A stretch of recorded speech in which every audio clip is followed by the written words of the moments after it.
Chers téléspectateurs de l'Alternance TV, bonjour. Nous avons l'immense plaisir d'être reçus par le président du groupe Clédou, Mamadou Sinsi Koulibaly. Avec lui, nous allons aborder en tout cas l'actualité politique, économique et sociale du Mali. Et le président Koulibaly, bonjour. Bonjour et merci de nous recevoir chez vous. C'est avec plaisir. Et M. Koulibaly, la toute première question est de savoir comment se porte le secteur privé malien aujourd'hui? Le secteur privé malien aujourd'hui, je dirais que je ne peux pas dire que ça se porte bien. Le secteur privé est presque absent. Le secteur privé est mourant. L'économie malienne bat de l'aile, donc c'est nous qui sommes les acteurs de l'économie malienne. Donc si l'économie bat de l'aile, le secteur privé n'existera pas. C'est ça la vérité des choses. Aujourd'hui, le secteur privé n'existe plus.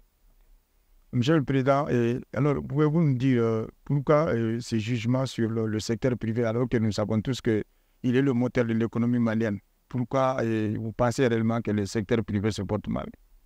C'est une question de vision, c'est une question de pragmatique, c'est une question où les dirigeants doivent réfléchir, doivent penser pour l'émergence d'un secteur privé fort. Malheureusement, ce n'est pas le cas aujourd'hui. Les dirigeants actuels prennent des décisions sans consultation du secteur privé et font des décrets présidentiels ou des ordonnances pris à l'encontre même du secteur privé sans nous demander et ça plombe le secteur privé. Et on a eu pas mal de solutions qu'on devrait discuter ensemble. Malheureusement, ça ne s'est jamais fait. Et aujourd'hui, tout le monde en pâtisse. C'est nous d'abord. Et dans notre économie, l'argent de l'État vient du secteur privé. Les 2 000 milliards ou les 3 000 milliards qu'ils projettent pour l'année prochaine, eh bien, s'il n'y a pas de secteur privé, ils n'auront pas ces 3 000 milliards. Ce n'est pas de la magie, ce n'est rien d'autre. L'État vit grâce aux impôts et taxes payés par le secteur privé. Et si le secteur privé se porte mal, l'économie n'existera pas et l'État ne pourra pas faire ses activités gouvernementales telles que l'animation du budget national, pour les investissements communautaires, les investissements sur l'armée, ainsi de suite, seront obligés de s'endetter. Et l'endettement a ses limites. Aujourd'hui, il ne pourra même plus s'endetter parce que la signature du Mali n'est plus acceptée aujourd'hui parce que ça s'est dégradé. Et cette dégradation amène à ce que l'État continue à pomper dans nos entreprises qui essaient de battre de l'aile et pompe des parts de harcèlement fiscal et douanier. Aujourd'hui, vous ne verrez plus aucun major de l'économie malienne qui s'est dit « je me porte bien ». Et ça, c'est très dangereux. Donc, il y a 2 entreprises qui payent presque plus de la moitié des ressources fiscales du Mali. Je vais parler de sociétés de téléphonie. Ils sont harcelés comme nous. Les banques sont harcelées comme nous. C'est le secteur privé, tout ça. Et ça bat de l'aile. Et ça va s'arrêter un de ces 4 matins. Si ça continue comme ça, ce harcèlement sur nos entreprises, tu ne peux pas tuer la poule aux œufs d'or. On ne va plus pouvoir payer les impôts en 2024. Si c'est ça, ils ne vont pas mettre la main dans la poche des gens quand même.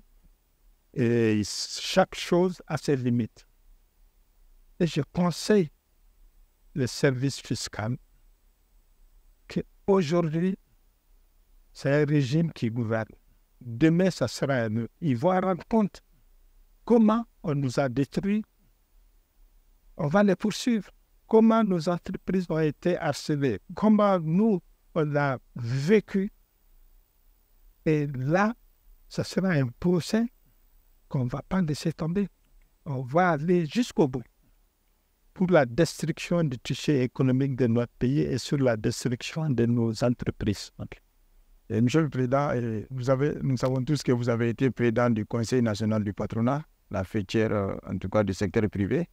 Alors, si on vous demande aujourd'hui de nous faire des propositions, concrètement, qu'est-ce qu'il faut pour en tout cas sortir le secteur privé de cette crise? Je ne connais que mon métier. Je ne peux pas faire de propositions à qui que ce soit en République du Mali. Chacun n'a qu'à jouer son rôle. S'ils ne peuvent pas, celui qui ne peut pas, il dégage.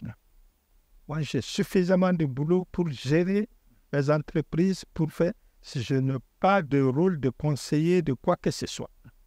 Mon rôle, c'est de gérer mes entreprises, c'est de respecter les règles économiques de mon pays, c'est de respecter mes engagements vis-à-vis de l'État, payer mes impôts, mes taxes et respecter mes droits surtout. Monsieur le Président, nous savons tous que, en plus en tout cas de ce que vous venez de dire comme obstacle, nous remarquons aussi que l'énergie du Mali bat aussi de l'aile. Et nous savons que l'énergie a un rôle très capital à jouer dans l'industrialisation d'un pays, en tout cas dans le développement d'un pays. Alors, selon vous, qu'est-ce qui peut expliquer en tout cas ces délestages intempestifs, surtout en plein mois de septembre, ou alors on ne peut pas parler du niveau d'eau au niveau du fleuve? Je dirais tout simplement que tout pays qui ne maîtrise pas l'énergie dans son pays est voué à l'échec. Nos entreprises, même s'il n'y avait pas cette crise politique, la crise énergétique de notre pays a mis à mal la plupart de nos entreprises industrielles et les entreprises de services.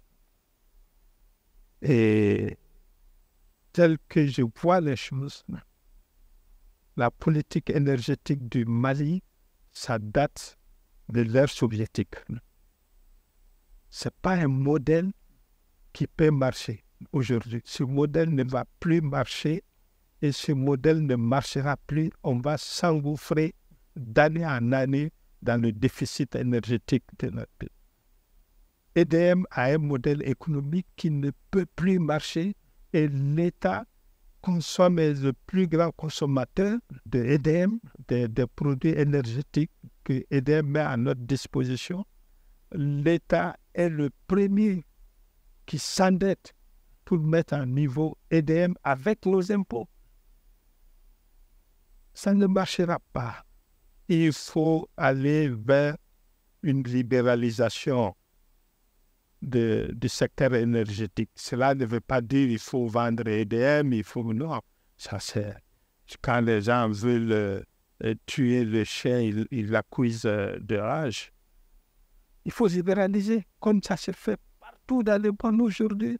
Quand on libéralise, EDM sera là, d'autres seront là, il y aura des producteurs, il y aura des transporteurs énergétiques, il y aura des distributeurs énergétiques, il y aura des facturiers, il y aura des sous-traitants, la co-traitance, ça va créer des millions d'emplois. Je ne dis pas des milliers, mais des millions d'emplois. Si EDM se classe comme société qui est la société qui coordonne tout. C'est ça qu'il faut aujourd'hui. Mais produire, distribuer, et transporter, et facturer, et faire un programme d'investissement pour produire, c'est trop pour une seule société. C'est vraiment trop. EDM ne pourra pas s'en sortir avec ce modèle économique. Puis s'asseoir, on discute avec les tenants du pouvoir, on leur dit ce que l'on pense. Qu'est-ce que c'est que l'énergie dans le pays? Comment on doit gérer cette énergie? Il y a beaucoup de métiers dans ce secteur, énormément de métiers. Et ça peut créer des millions d'emplois. C'est pour la jeunesse malienne. Ils sont bien formés, ils savent ce que c'est que ça. On a une école d'ingénieurs qui date depuis le temps colonial. Ces gens-là, ils sont bien formés. On a de très bons ingénieurs. Mais malheureusement, si EDM continue à embaucher, je dirais même pas embaucher, favoriser ce volontariat, c'est-à-dire avoir des gens qu'on ne paye pas, qui vont venir travailler pour EDM, voilà, ça ne marchera pas. Et EDM sera une source d'escroquerie envers les clients et de mauvaise gouvernance envers l'État malien.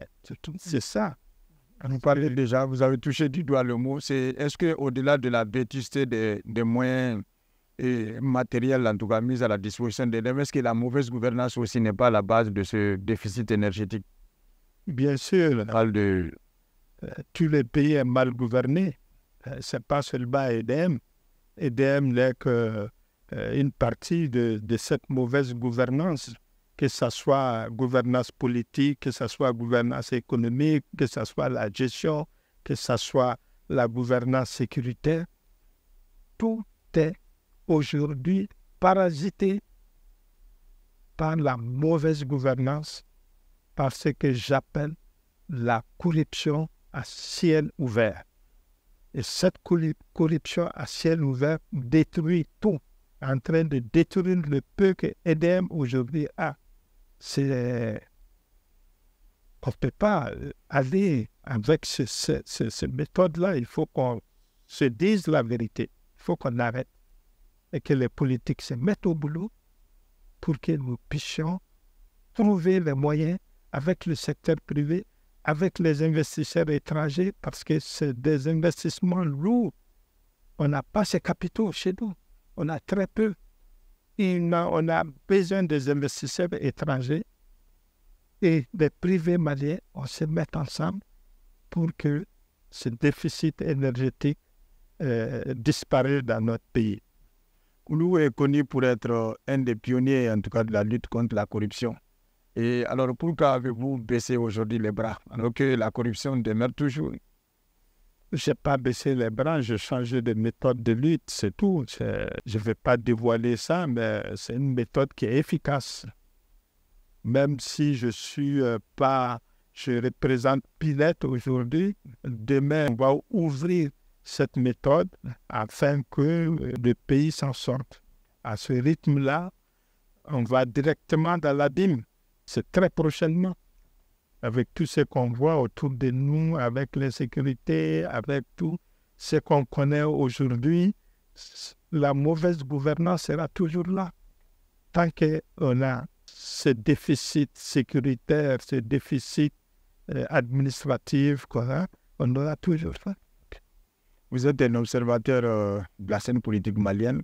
Nous savons que tout récemment, le gouvernement vient à travers un communiqué, de reporter les élections. Donc, ce qui sous-entend que la transition sera prolongée.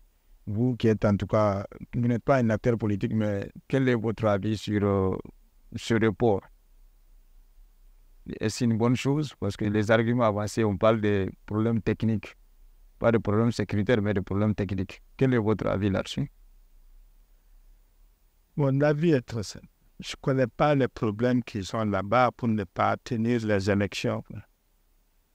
Tout simplement, on a mis un bémol sur la démocratie dans notre pays. Donc, ce qui a entraîné des sanctions. Et ces sanctions ont entraîné la paupérisation de la population. Et cela a répercuté sur le secteur privé, sur nos outils de production, et tout le monde est à la dèche aujourd'hui en République du Mali. Le plus tôt, ce sera mieux de faire ces élections. Je ne sais pas à quoi ça bloque, ce n'est pas mon boulot, ça ne m'intéresse pas. Mais s'ils ne le font pas, on va encore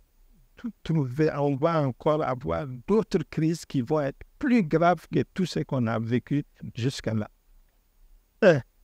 D'abord, une mémoire de Nefa. Je n'ai pas vu en République du Mali quelqu'un qui a fait un coup d'État, qui n'a pas mal fini. Il n'y en a pas. Je ne citerai pas de nom, mais le nombre de coups d'État qu'on a fait, allez voir les auteurs de ces actes-là, ont très mal fini. Ça, c'est un. De deux, il faut qu'on libère le secteur privé, qu'on libère l'économie du pays et qu'on ne le met pas entre les mains des gens qui ne s'y connaissent pas. Non. Parce qu'au bout, on ne pourra plus payer nos impôts, on ne pourra plus payer les taxes parce qu'on ne travaille pas. Pour payer les taxes, il faut travailler. Et l'État, aujourd'hui, est le premier consommateur. L'État est le premier fournisseur. Je veux dire par là que si nous payons nos taxes, nos impôts, on va les récupérer par la consommation de l'État. Ils consomment chez nous. Ils vont être nos clients, ils vont être nos partenaires parce que quand on consomme, quand l'État consomme, il achète. Et l'État est le premier pourvoyeur aujourd'hui d'emploi. Ce n'est pas normal. C'est le secteur privé qui doit être aujourd'hui le premier pourvoyeur d'emploi en République du Mali. S'ils veulent, ils bossent. Ça va. S'ils ne veulent pas, ils restent dans leur statu quo. Bon, ben, nous, on va perdre nos outils de production. Mais eux, ils risquent leur vie. Ils risquent d'être poursuivis un de ces 4 matins. Ils risquent gros.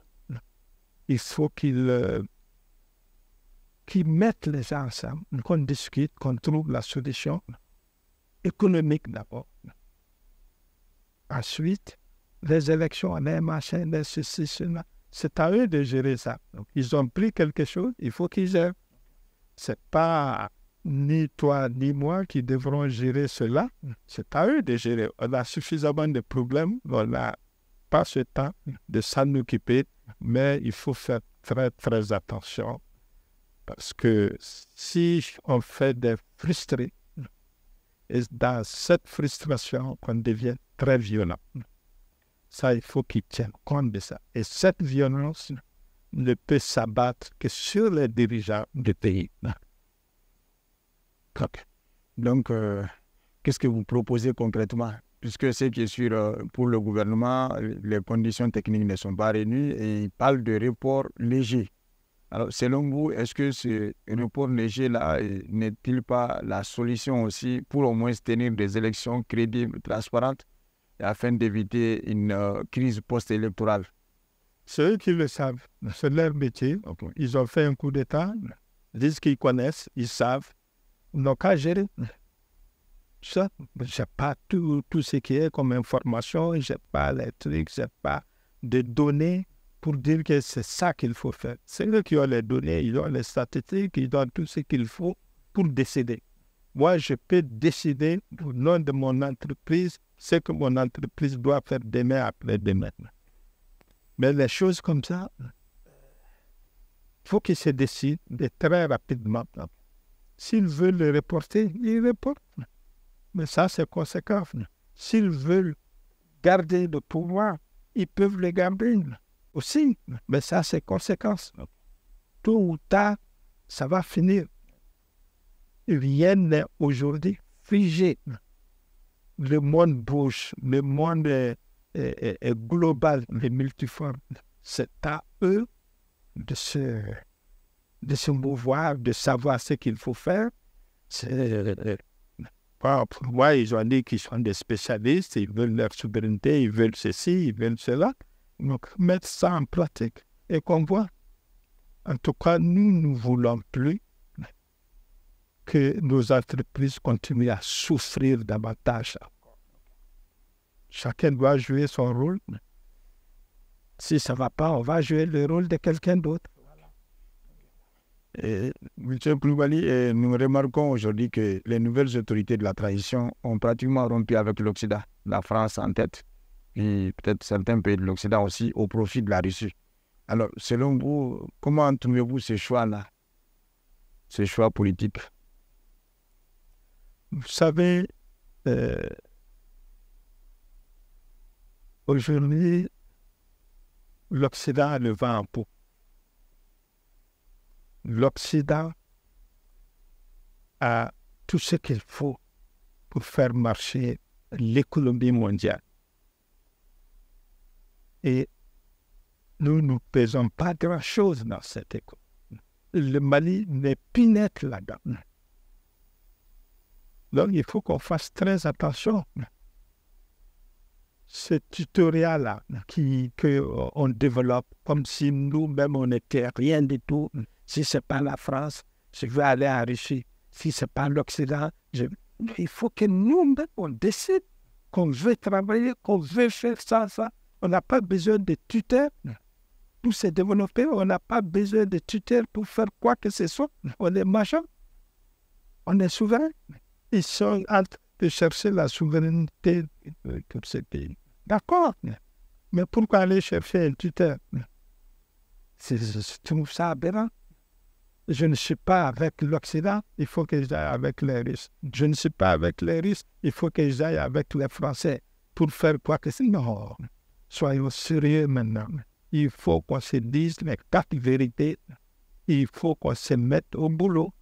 Il faut qu'on réfléchisse, il faut qu'on se parle. Il faut qu'on se respecte dans ce pays. Il faut que les différents acteurs de la société malienne, la société civile, le secteur privé, les politiques et d'autres se mettent ensemble pour dire, voilà, c'est l'économie qui fait marcher un pays. Dans tous les pays du monde, c'est l'économie, c'est pas autre chose. C'est l'économie d'abord, après la politique, après tout le reste.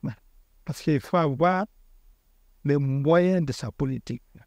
Et ces moyens n'est autre chose que l'économie. Si on ne se bat pas pour avoir une économie solide, seule, on va directement droit au but et qu'on arrête de dire on ne vaut rien, il nous faut un tuteur. On est majeur depuis 1963 et ça fait 63 ans, je vais dire, qu'on est indépendant, on est devenu majeur, on a combattu le colonialisme, on a pris notre indépendance, mais on veut toujours avoir quelqu'un à côté pour nous accompagner. Ça suffit maintenant. On est là, on est ensemble, il faut qu'on travaille ensemble, on n'a pas besoin de qui que ce soit. Ils veulent l'Occident, ils veulent, non, moi je veux là où je gagne mal. Si je gagne avec les Occidentaux pour payer mes impôts, mes taxes, je veux. Si c'est avec la Russie, je veux. Si c'est avec les Américains, il n'y a pas de problème. Il faut que ça soit légal et qu'on respecte la démocratie, qu'on respecte les droits de l'homme. C'est la seule alternative aujourd'hui pour travailler dans ce monde. Si on n'est ni démocrate, ni respectueux des droits de l'homme, on va droit encore au mur. Personne ne viendra et aucun investisseur ne sera là. Vous parlez de tutorat, mais les autorités pensent qu'elles sont dans un partenariat gagnant-gagnant et que par le passé, c'était un partenariat gagnant-perdant, en faisant allusion à la France. Et comment leur interpréter? La jalousie, là, il faut arrêter cette jalousie, c'est pas machin. Je ne suis pas avec toi, je vais avec celui-là, c'est tout. C'est pas... Pourquoi on ne se bat pas tout seul? Pourquoi nous-mêmes, on ne prend pas les fusils, machin? Pourquoi on a besoin de la Russie pour aller combattre? Pourquoi on a besoin de la France pour aller combattre? C'est nous qui avons appelé la France. On les a mis dehors. Et maintenant, on appelle les Russes, on va les mettre dehors parce qu'ils ne peuvent pas combattre à notre place. C'est impossible.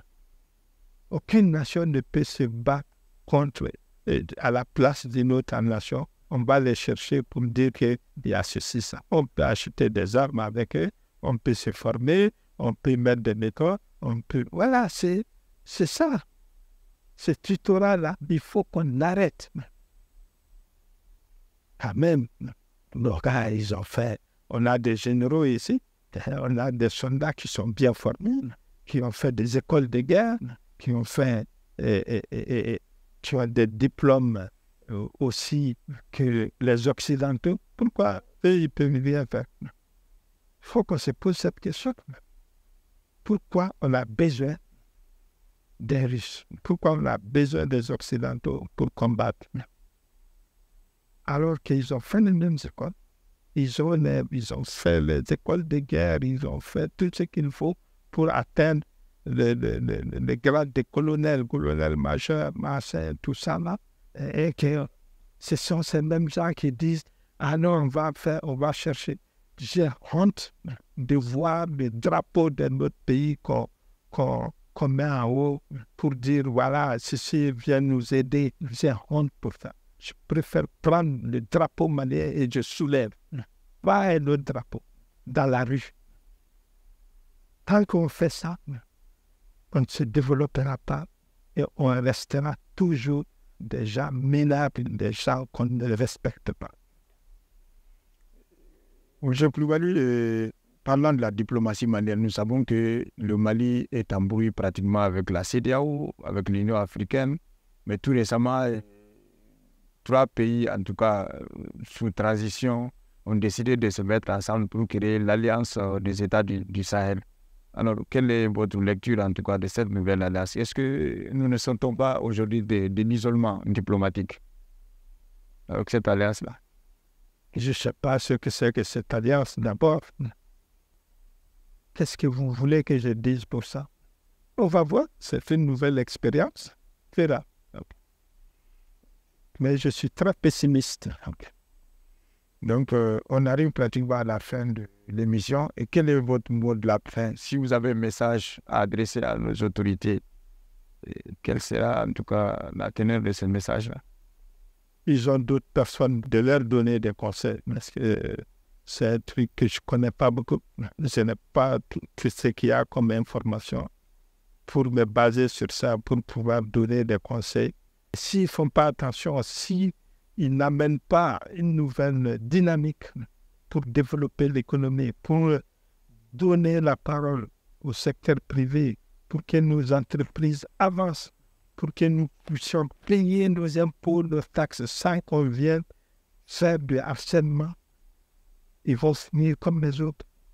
Ça, c'est clair et net. Il n'y a pas de micmac là-dessus, dire qu'on peut trouver ça, on peut faire ceci, cela.